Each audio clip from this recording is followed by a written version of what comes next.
For more on the aid efforts in Libya, we're joined by David Eastman. He is the Senior Director of International Programs for the International Medical Corps, and we reach him tonight in London. David, thank you for being here.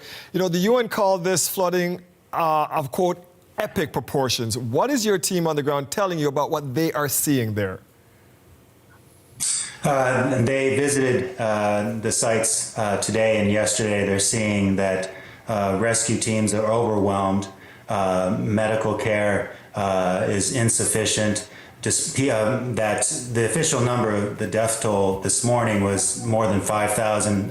It's looking like it's going to be higher. 10,000 people missing, more than 20,000 people displaced and homeless. Many of those homeless people right now are staying in schools, which we're expecting to delay the school year.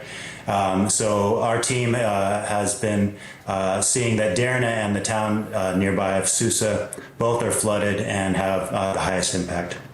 International Medical Corps has been in the country since 2011. Has the country ever seen anything like this, David? Only from conflict. Who could expect that such a storm would affect northern Africa? I guess with climate change, we can expect these events to be recurrent. But our team has been dealing with all sorts of crises since 2011. We were the first international humanitarian organization to arrive in Libya after the conflict started in 2011. So our team that's there in the area, they're professional humanitarian workers, medical workers who are ready to start their services and provide supplies and work with local organizations to inject our expertise and our support to expand the access to healthcare.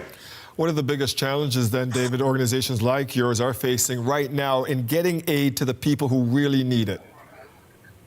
Access into the city of Derna, the town that everyone's seeing on the news, is the challenge right now. We have excellent relationships with authorities, so we hope that we'll be able to actually enter the city tomorrow. Coordination between the responders, of course, is always difficult when you have such a large crisis, everyone trying to help at the same time. And of course, supplies and support from the international community. We need more medicines, more resources to move people, to expand medical teams, and support those local organizations that are already in the recovery effort, already trying to support those people affected by the flooding. You told us what you needed, so how long do you think this recovery could take for a disaster of this massive scale then? For the immediate life-saving needs, I'm glad we're on the ground now because the first days are the most important. Yes.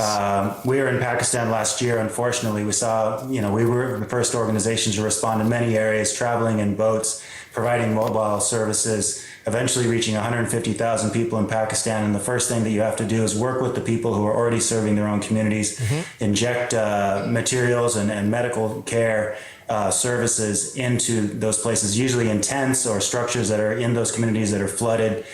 And from that, continue assessments to see, for example, the mental trauma of having your family members die. It's estimated that 1 in 20 people in Derna perished from this incident. Wow. So the mental trauma is going to be extreme. International Medical Corps is a world leader in mental health services.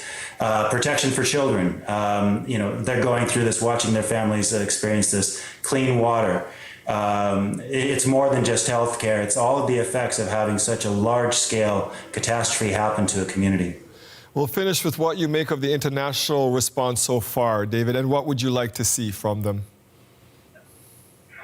It's already challenging because Libya was seen to be improving, and the usual donors that would be supporting emergency and humanitarian interventions were starting to withdraw from the country. So that focus needs to return to Libya, but for a new reason, to help rebuild and support the northeastern areas to rebuild their infrastructure, their health services, get back on their feet, get to the same quality they had before, and then help the people recover and rebuild their communities. So please take a look at our services that we have on internationalmedicalcorps.org. See what other organizations are doing, see how you can contribute. This isn't the time to give up hope. It's time to chip in and help these people. David Eastman is the Senior Director of International Programs for the International Medical Corps, and we reached him in London tonight. David, thank you for your work, sir, and for your time this evening.